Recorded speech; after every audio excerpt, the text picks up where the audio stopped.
और चलिए अब बात करेंगे रूस की। देखिए, रूस यूक्रेन युद्ध के बीच रूस ने आईसीबीएम और क्रूज मिसाइल टेस्ट सहित परमाणु अभ्यास किया है और रूसी रक्षा मंत्रालय ने रणनीतिक परमाणु बल अभ्यास के तहत आईसीबीएम पर्यवेक्षण का फुटेज जारी किया। खुद राष्ट्रपति पुतिन ने इसका निर्देश दिया और सुनियोजित तरीके से यानी कि रणनीतिक तहत परमाणु बल के अभ्यास को यहां पर दिखाया गया। इसके अलावा क्रेमलिन ने बताया कि आईसीबीएम और क्रूज मिसाइल टेस्ट सफल रहे हैं। ये जो ड्रिल रही ऐसे समय में हुए जब पुतिन की ट्रंप के साथ होने वाली बैठक टल गई है। वहीं नाटो ने अपने अभ्यासों के जरिए ताकत भी दिखाई है। ऐसे में रूस ने भी शक्ति प्रदर्शन के जरिए जवाब दिया है। पुतिन ने रूस की न्यूक्लियर फोर्स के जमीन, समुद्र और हवा में किए गए परीक्षण की निगरानी की और ताकि उनकी जो तैयारी है और जो कमान संरचना को परखा जा सके। और इस परीक्षण में आपको बता दें कि फोस्ट्रोड्रोम से जमीनी यार्ड्स और अंतर महाद्वीपों बैलिस्टिक मिसाइल यानी कि आईसीबीएम का जो परीक्षण है बेरेंट्स सागर में एक परमाणु पनडुब्बी से लगातार देखिए सिनो बैलिस्टिक मिसाइल का परीक्षण इसमें शामिल है। अभ्यास में लंबी दूरी की जो क्रूज मिसाइलें हैं उससे दागने वाली TU-95 सामरिक बम वर्षक भी शामिल हुए। रूस के परमाणु अभ्यास के बाद तरह तरह के कयास भी लगाए जा रहे हैं और कहीं ना कहीं पूरी दुनिया में इससे हलचल भी तेज हो चुकी है और इसके अलावा कई तरह की बातें भी कही जा रही है और कहा यह जा रहा है कि शक्ति प्रदर्शन यहां पर दिखाने की कोशिश हुई है रूस की तरफ से। लेकिन रूस की तरफ से जो ये अभ्यास हुआ है परमाणु हथियारों का, आखिर इसे किस तरीके से देखा जाए? क्या किसी भी तरीके से यहां पर संदेश देने की कोशिश की गई या फिर इसके पीछे रूस की जो मंशा है वो कुछ और है? ये भी हम आपको समझाने की कोशिश करेंगे। ग्राफिक्स के जरिए हम आपको बताते हैं कि आखिर जो रूस की तरफ से परमाणु फोर्स का ये शक्ति प्रदर्शन किया गया, आखिर इसके पीछे क्या मकसद रूस का। देखिए, रूस की सेना ने परमाणु अभ्यास किया है जिसकी जानकारी हमने आपको दी और साथ ही साथ आपको यह भी बता दें कि रूस ने जल, थल, नभ में परमाणु अभ्यास किए यानी कि हर तरीके से हर जगह से यहां पर अभ्यास किए गए।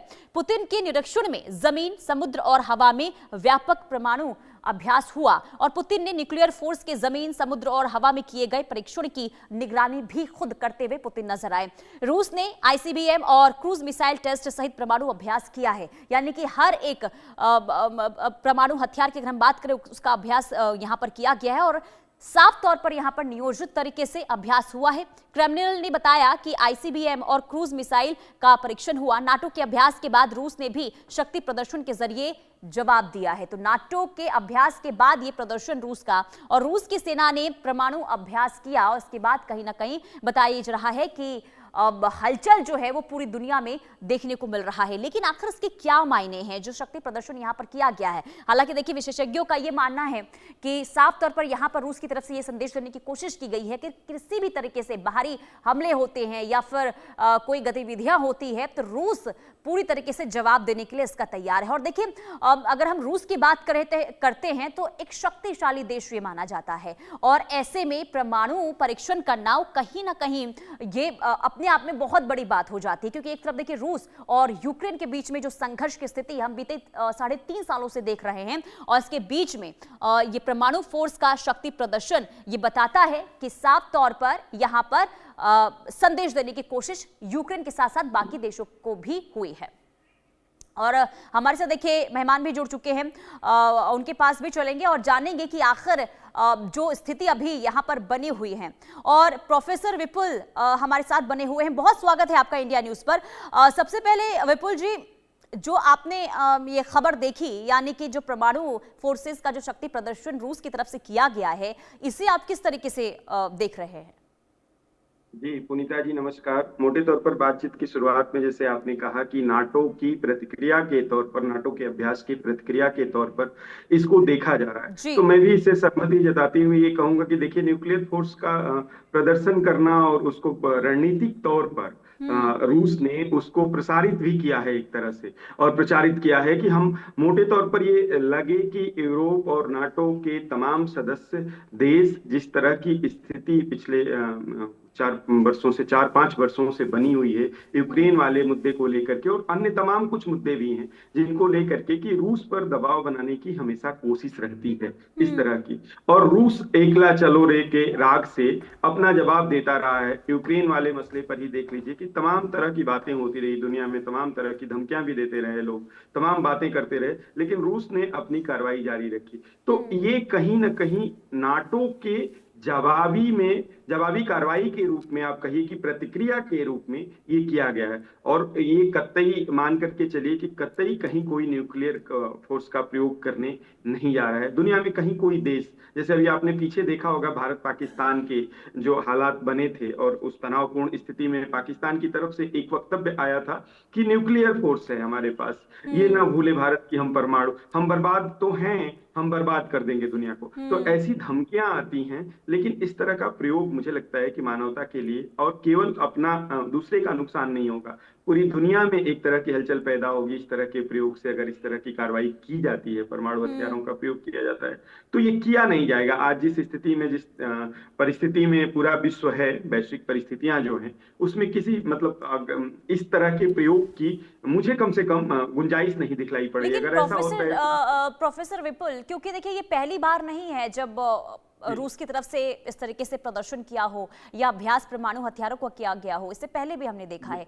ऐसे में बार बार परमाणु हथियारों का इस तरीके से प्रदर्शन करना या फिर अभ्यास करना, क्या दुनिया को डराने की कोशिश हो रही है क्या रूस की तरफ से? निश्चित तौर पर आप देखिए जो समकालीन परिस्थितियां हैं उसमें रूस कहीं ना कहीं इस स्थिति में है कि आप जानती हैं कि दुनिया में एक ताकतवर दो ध्रुवों की अगर बात की जाए, और अभी पिछले दिनों आपने देखा कि ट्रंप की और पुतिन की वार्ता होनी थी, तो ये कहीं ना कहीं प्रेशर क्रिएट करने का मसला है, और ये दिखाना है कि हम ताकतवर हैं, और अपनी ताकत के दिखावे के कारण, दिखावे के या कहिए कि प्रदर्शन के लिए ये बार बार इसको प्रसारित किया जा रहा है, प्रचारित किया जा रहा है। बाकी ये बहुत मतलब आप कह सकते हो कि रूटीन का हिस्सा भी मैं इसे कह सकता हूँ। 10-15 वर्ष में जितने भी ये न्यूक्लियर फोर्स वाले देश हैं, वो अपने तरीके से अपना प्रयोग करते हैं, अपने उसको मतलब जांचने परखने की कोशिश करते रहते हैं, लेकिन बहुत जगहों से स्थिति ये है कि बहुत जगहों से उसको प्रसारित नहीं किया जाता है। लेकिन जो मौजूदा परिस्थिति बन रही है रूस के लिए, और रूस पर मैं बार बार कह रहा हूं कि जिस तरह का दबाव बन रहा है अन्य देशों का, और कई बार मतलब बातचीत ये हो रही है कि रूस बहुत खराब तरीके से यूक्रेन पर वार कर रहा है और यूक्रेन की जमीनें कब्जा कर रहा है। और देखिए यूक्रेन तक मसला नहीं है, रूस की तरफ से अगर कार्रवाई हो रही है तो कहीं ना कहीं यूक्रेन से आगे पोलैंड पहुंची, और यूरोप कहीं ना कहीं पूरा उसकी जद में आता है। तो यूरोप जद में ना आए, इसलिए यूरोप अपने तरीके से, यूरोप की मैं बात जब कर रहा हूं तो आप जानती हैं नाटो की हम बात कर रहे हैं, और नाटो अपने तरीके से प्रयोग कर रहा होता है कि रूस को कंट्रोल में कैसे किया जाए। रूस कंट्रोल में आने वाला नहीं है, और जैसी शक्ति है उसकी, मतलब खासतौर पे परमाणु हथियार से लेकर के और रक्षा के मामले में जिस तरह से रूस विकसित है, वो कतई कहीं किसी समझौता की स्थिति में कमोबेश तो नहीं है। वो अपने ग्राउंड पे भले किसी से समझौता कर ले, अपने ग्राउंड पे युद्ध विराम की घोषणा कर ले, अपने ग्राउंड पे वार्ता कर ले, लेकिन न किसी अमेरिकी दबाव में आएगा, न किसी नाटो के दबाव में आएगा,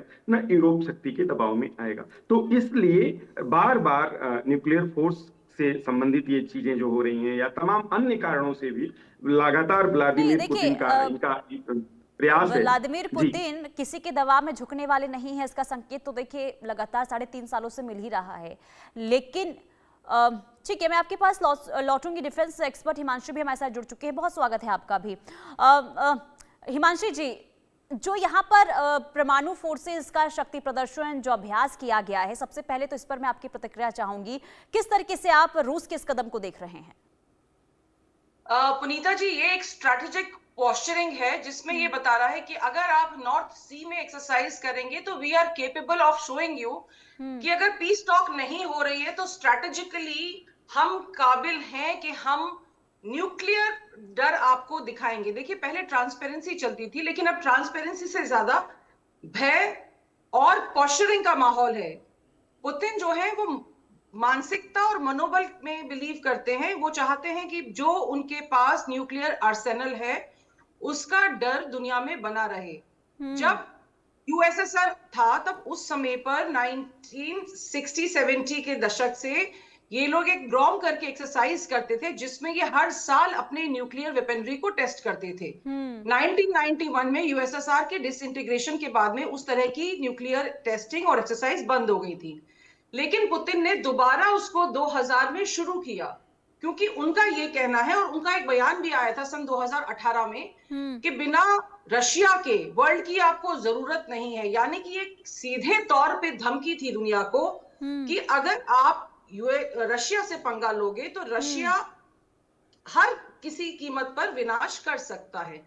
तो मुझे लगता है ये जो इस तरह की पॉस्चरिंग है, ये दिखाने की कोशिश है कि रशिया आज भी उतना ही बलशाली है, डिस्पाइट जो 3-3.5 साल से इनकी लड़ाई चल रही है और 32 देश इनके अगेंस्ट खड़े हैं। उसके बावजूद, और अब तो देखिए सर्दी का मौसम आ रहा है, पूरे यूरोप को जरूरत होगी ऊर्जा की और रशिया से वो ले नहीं पाएंगे, अमेरिका उनको दुगने दामों में बेचेगा। तो ये अब इस समय अपना दमखम दिखा रहे हैं पूरी दुनिया को।